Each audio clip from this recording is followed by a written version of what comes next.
Boker Tov and good morning. This is Monday Musings, and I'm Rabbi Steve Moskowitz of Congregation Lador Vador here on Long Island. I apologize for the late start this morning. We had a few technical difficulties.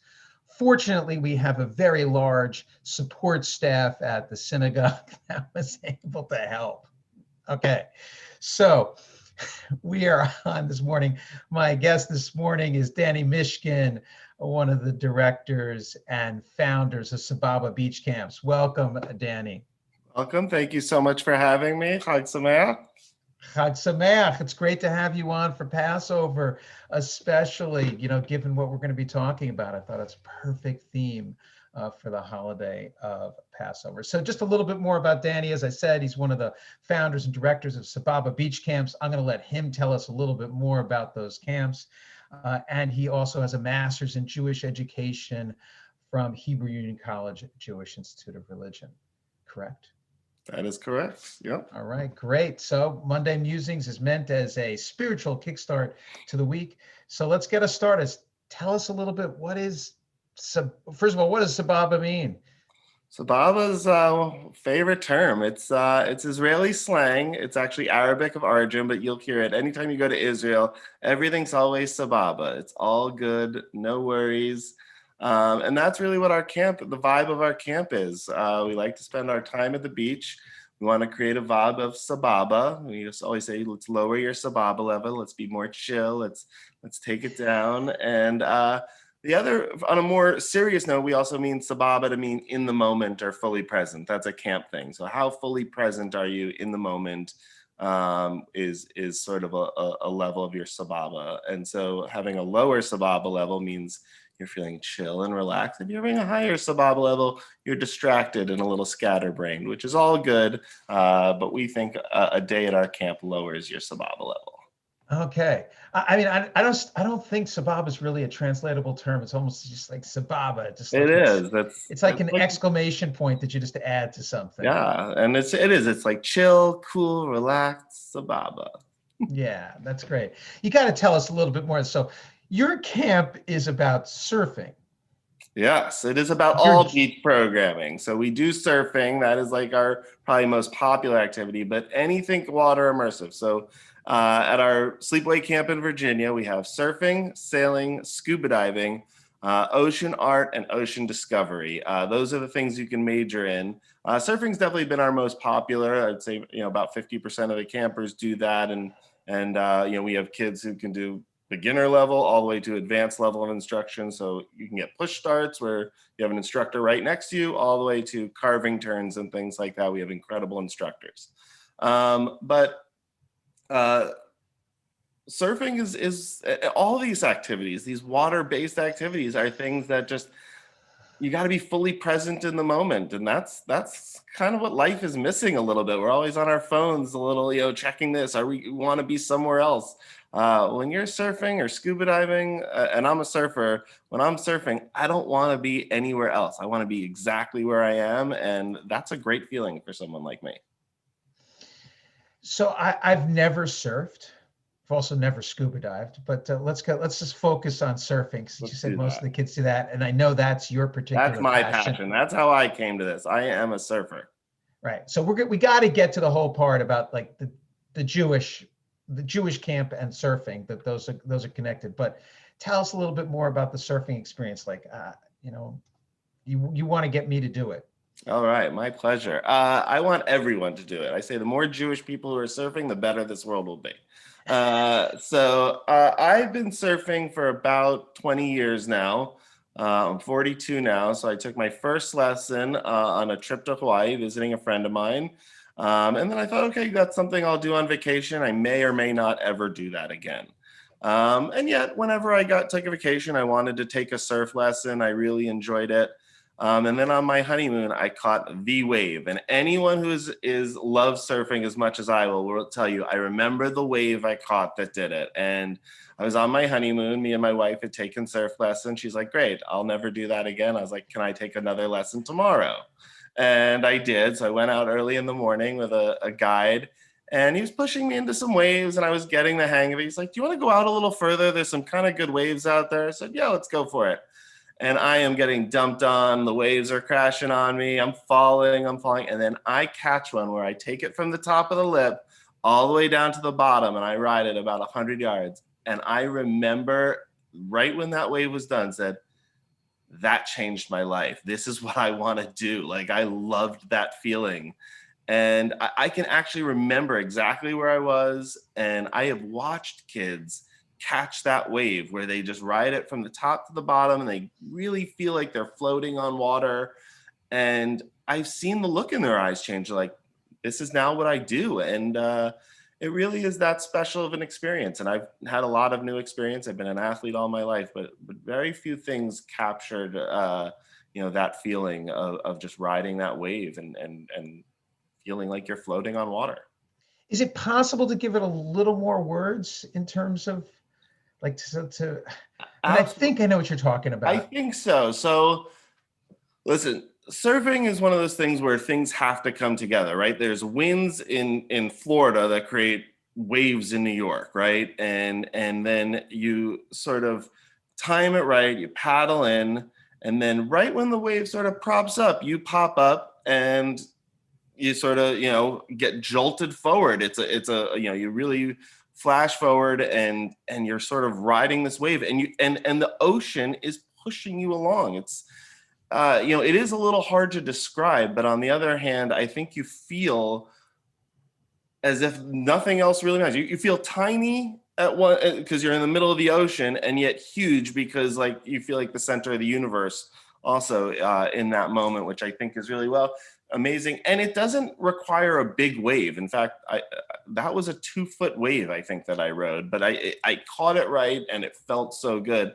Our kids, you can see them just light up when they sort of catch everything at the right time, and all that needs to go into surfing, the wave conditions, the wind conditions, all that comes into this one experience. It really is. It's euphoric and spiritual and exhilarating all at the same time.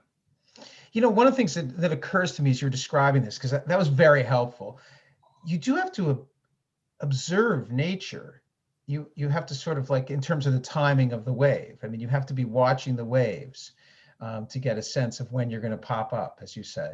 Well, I think a lot of outdoor education has taken place in the mountains and the forests and things like that. And the ocean, any surf instructor that I've worked with have always been like, that's the best teacher I know, is that ocean. You really got to watch the waves. You got to watch the tides. You got to know where it's breaking. You want to look for rip currents, but also, there's low tides and high tides that happen every day. There's wind conditions. So there is amazing nature education. And so as Jewish spiritual connection points, we talk about, connection to others, connection to nature, connection to self. These are things we can spiritually connect with. The ocean to me is as pure a thing in nature as I can imagine. It's got so many beautiful lessons to teach us. It's got so many beautiful stories to it in some ways that when we engage with the ocean, we're engaging with one of those things that existed forever. Before forever, actually. It said that there was a vast of water even before God created the earth. That vast of water was there, and so I think your connection with the ocean really is such a high level of connection in nature. And what I love about camp is we go to the same place, the beach, the same surf spot, and we have a different day at camp every day, because the ocean has changed so much. Sometimes we have a nice small ripple of wave, and sometimes we have a nice, 2 or 3 footer. And some days we have what we call an angry ocean, where everyone's got to be on their best behavior and make sure they're safe. That's great. You were describing to me when we talked earlier that you also have to have a certain strength. You have to ride out, you have to paddle out into the wave. Yeah, there's something we call the paddle out, and it's something we really love talking about at camp is in order to ride waves, where the waves crash is not where you want to surf. You want to surf just beyond that, right? So you want to come in so that you're riding it before it crashes, so that you're already standing, and when it crashes, you can then ride the face of the wave. However, in order to get past there, you've got to go through, a few waves. So you're paddling and a wave will send you backwards, and then you keep paddling and then another wave will send you backwards. And think about that. That's life, right? Like, you're trying to get out to where you're going to enjoy the best experience. You're going to love it. You're going to be able to sit on your board. You're going to ride a wave. You're going to talk with your friends. But you're going to have all these setbacks. And what an incredible lesson for our campers and for any surfer to learn is that, it takes a lot of hard work, but you're going to get that euphoria and that exhilaration of the ride. But you are going to have these setbacks, and things are going to not go as planned some of the times. And you got to still get through that and keep paddling. And that's the paddle out mentality. And that, I think that's true of anything. I mean, I think, that's life to me. And again, one of those great lessons that the ocean teaches us. Can you go back also to something you said? You made this very grand statement that in a sense, you said the more Jews who surf, the better the world will be. I think it was something along those lines. Yeah, it is something I believe. At least I certainly hope. Okay, so like explain that belief statement. So I think, listen, I don't think there's much of a secret. In modern Jewish life, spirituality has become sort of this like kitschy term, so to speak, right? It's like, I'm spiritual, I'm not religious, which I happen to believe in, and I'm very much okay with it. But people sometimes say that with a little condescension in their voice, where, and surfing is a very innately spiritual activity. First of all, you're standing next to the ocean, one of the most spiritual locations you can possibly find. It is endless possibility. There is just incredible stuff under the water. And then you have to be fully present in the moment to really surf, right? You've got to have full concentration and full focus. You will find surfers all the time meditating before their sessions, getting themselves in the right frame of mind. And, just like that, Jews for thousands of years used to meditate before praying or meditate as praying. And I think that innate spirituality helps certainly me, but I think our campers also engage in Jewish spiritual life. They're more open to try new things and say, okay, this idea of meditation, makes me a little bit of a better surfer, but also makes me a more fulfilled Jewish person. I now can take my deep breaths and sit still. And, I think one of the things we've always said is prayer is words. Prayer is not words. Prayer is a feeling. It's engaging in meaningful moments of life. And so we have a saying, Kol haneshama hallelujah, hallelujah. We took that from Psalm 150. Let every breath praise God. So a lot of Jews don't know all the words to the prayers, so they will take their deep breaths and just really slow the pace of life down. And that can be their prayer. And so all of this combined, the meditation that goes along with surfing, the innate spirituality of the ocean and surfing, I think helps, Jewish people connect more to spirituality, and Judaism is ripe for that. That's wonderful. I think that people who say, I'm spiritual, not religious, is somewhat of a, like they're not comfortable with the organized religion, like the synagogue, the structure, the prayer service, stand up, sit down, turn to page 12, turn to page 24. So I don't know why I came up with those page numbers, but the we'll have to look at that, what's on those. So, but that's what I think they mean, like, that they feel innately spiritual, but there's these structures that are imposed upon them that they're rebelling against a little bit. I think there's some truth to that. I mean, I think, the fact that Judaism sort of happens in confined walls of a sanctuary is also a misnomer, right? There's a great saying by, I think, Jacob, God was in this place and I didn't know it. And so I think that mentality is very much also what happens at our camp, right? Is like, we literally say Ma Tovu, which is the prayer for entering a sanctuary when we get to the beach. The beach is our sanctuary. That's where we're going to go to feel our most spiritual, our most holy, and it is wide open. And we also have done this, by the way, in synagogues. On Shabbat, we don't go to the beach. We do this, in our rooms, because it's not that it's our only sanctuary. It's a sanctuary, right? The beach is not the only place you can feel spiritual. You got to figure out, how do I feel spiritual wherever I am? The beach makes it easier for us because it's so beautiful. But we actually do sometimes our Shabbat prayers in, a room with that our dining hall, right? Because it's our only indoor space. And if it's raining, that's where we do Shabbat services. That has to become now your spiritual place. That has to provide those connections of, for us, the sound of the waves, the feeling of the sand between your toes. But that's got to be everywhere. And I think being spiritual for some reason became like a hokey term, but like I don't see what's hokey about feeling more connected with the human beings you come in contact, more connected with the nature that you love so much and that we take so much out of, right? That to me is not hokey. That's religious to me. That's what religion should be, is about feeling more connected to a truer sense of self, connecting to human beings on a real deep spiritual level, loving nature and feeling at one with nature.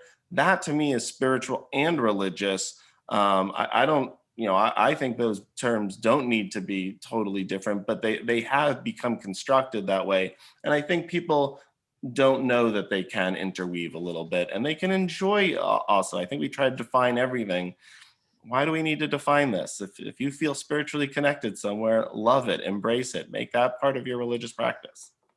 Yeah, I think that's beautifully said. I would just like to add, if I can just sort of add one little piece to that. One of the things that I struggle with, it doesn't have to be the same place that you like. If I like, this is my spiritual place, that this is my destination. And I think that's one of the challenges of the synagogue. We're asking people to come back to, you got to come to this address, every week or every day or twice a year, however often you come. And this is where you're going to sort of find it.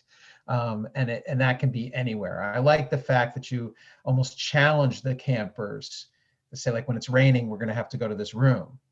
Yeah, absolutely. And every Shabbat, we're not on the beach for our services, so whether we are out in the fields or in a room or whatever, we do say that feeling of being in the ocean, that's what you're bringing with you to this service, not the ocean, right? It's you do have to do some guided imagery, and I think it is.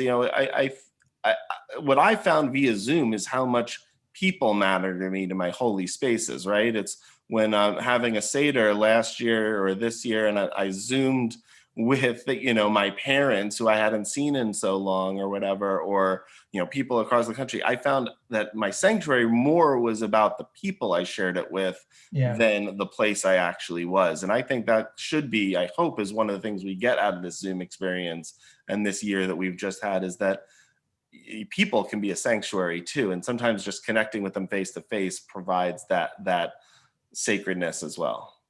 Well, that is a central Jewish teaching. I mean, Judaism's contention is you can't do Jewish spirituality by yourself. You can't fully do it without your community.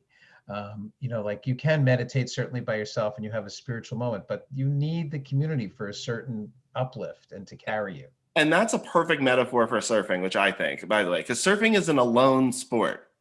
And yet you build such community with the other surfers, right? So you are in some ways praying by yourself or meditating by yourself, but by being with the community, it totally enhances the experience. And I'm not someone who loves to surf alone. I will do it, but I love meeting new surfers out there and connecting with them. Surfing, there is an innate brotherhood or sisterhood or connection to the other surfers. You immediately know each other. So I think that was actually a perfect metaphor for why Judaism and surfing have connected me so much. Is I love connecting with people, and yet you have these individual activities that actually connect you with people more, right?